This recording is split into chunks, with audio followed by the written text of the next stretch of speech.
Pessoal, antes de começar a assistir o vídeo, por favor não deixe de dar um like, pois ajudará muito no crescimento do canal.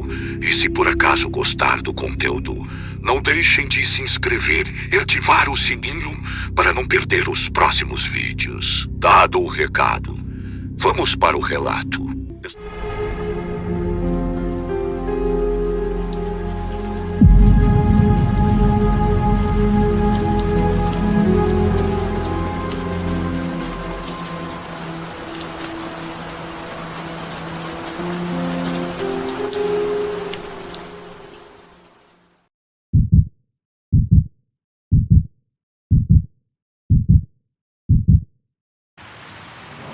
Tudo ocorreu na década de 1970. Dona Benedita é filha de escrava com índio. Ela contava que a sua mãe havia se apaixonado por um índio e, quando ela engravidou, ele tentou fugir, mas foi pego a laço no meio da mata e o trouxeram de volta para assim poder realizar o casamento. Dona Benedita foi nascida e criada nas proximidades do Morro Ipanema, em uma antiga casa à margem do rio Iperozinho, e ela cresceu ouvindo as histórias do Saci, Boitatá, lobisomem, entre outras que deixavam qualquer pessoa de cabelo em pé. E entre elas escolhemos a história do Boitatá, que em 1560 registrou o padre José Anchieta. Há também outros fantasmas nas praias, que vivem a maior parte do tempo junto do mar e dos rios.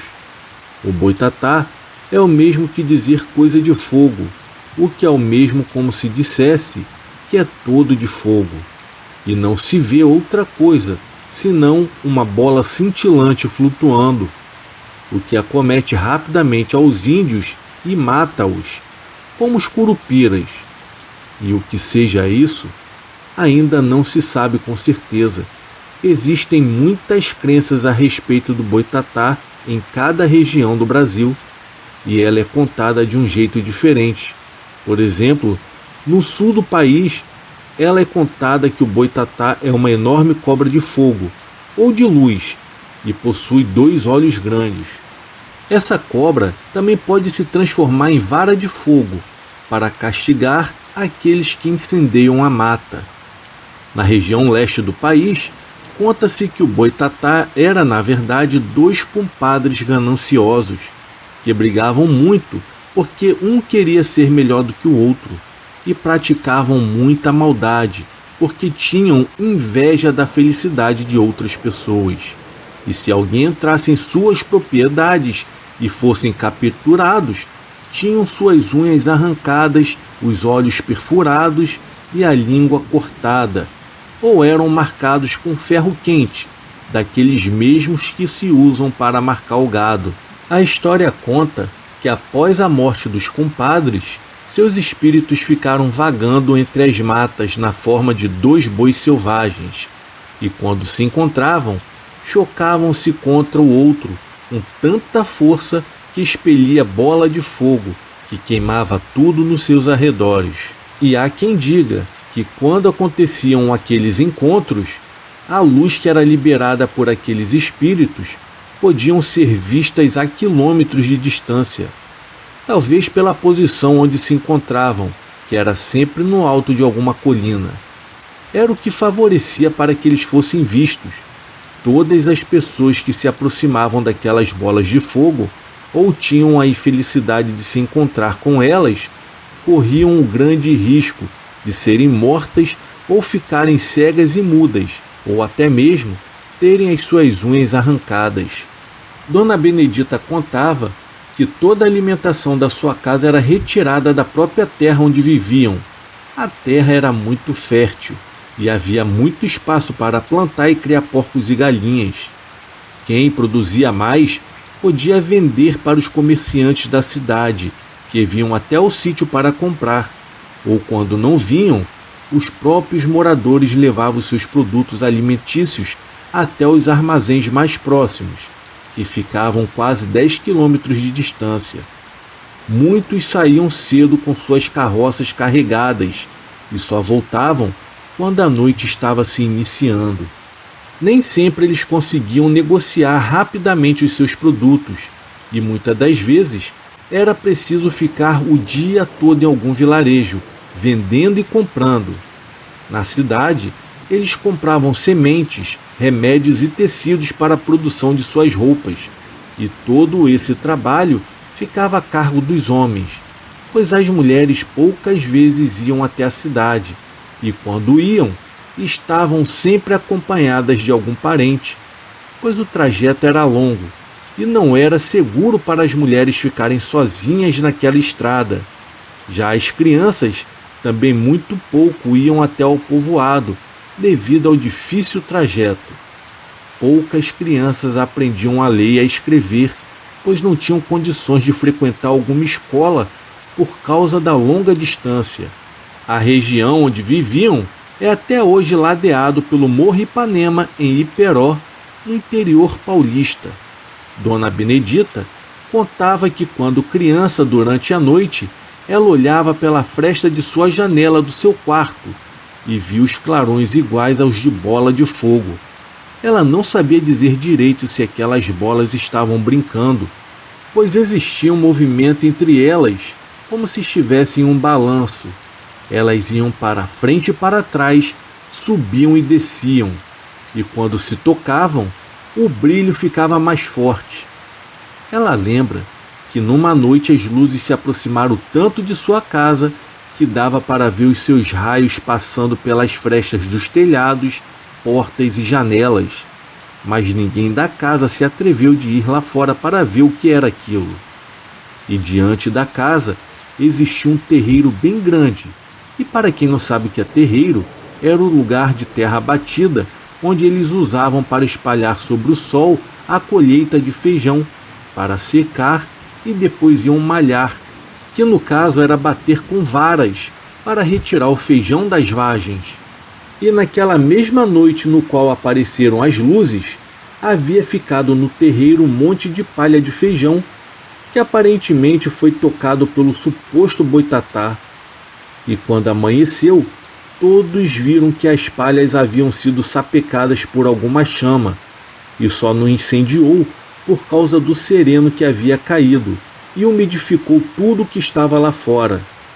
Aquilo não foi feito por alguma pessoa, pois ninguém conseguiria fazer aquelas marcas com fogo, e se alguém espalhasse um galão de querosene sobre as palhas, todo o monte seria consumido. Então, no dia seguinte, notícias começaram a chegar de vários sítios vizinhos, que algo igual também aconteceu em suas terras naquela mesma noite.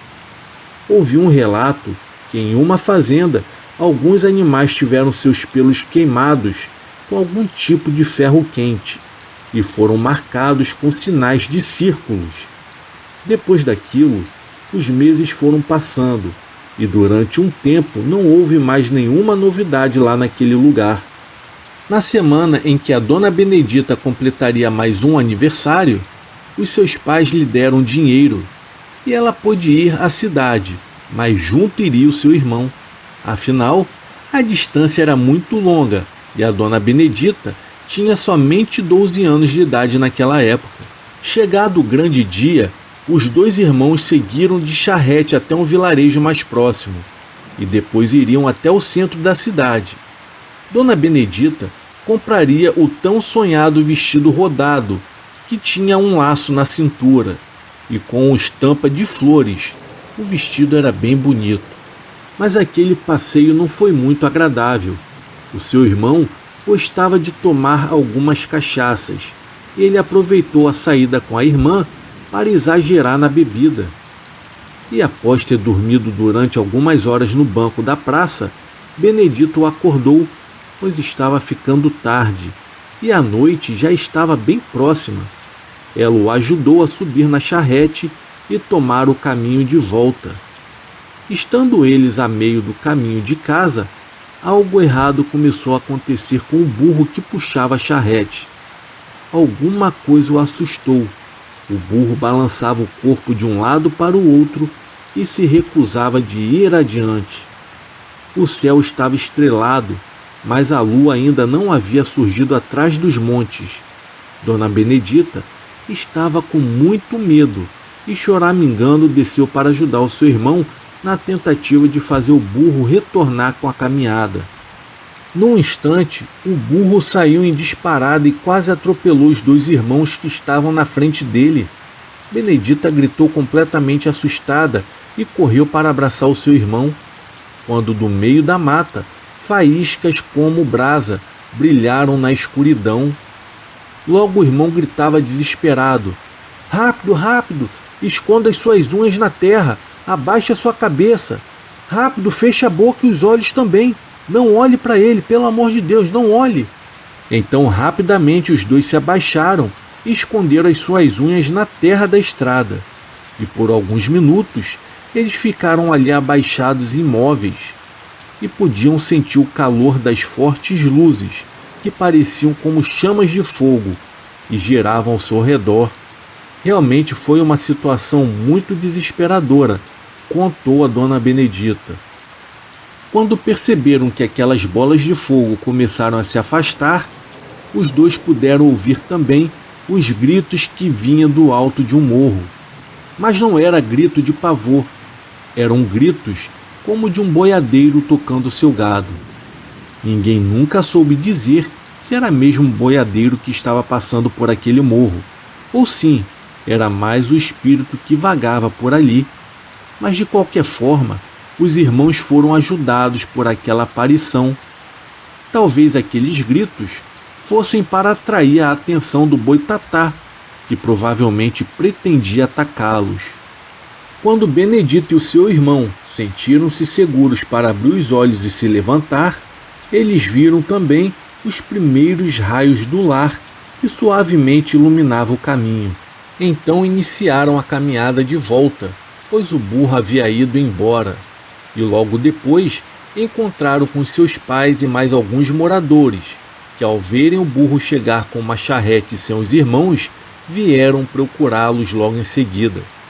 Quando os irmãos encontraram o grupo que veio procurá-los, pararam de caminhar por alguns minutos e relataram aos pais e amigos o que havia de fato acontecido.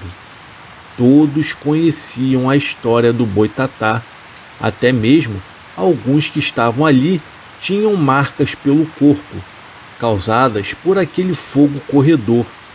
Temerosos, saíram rapidamente daquele lugar e voltaram para suas casas. E depois desse dia, nunca mais houve outra situação igual ou parecida.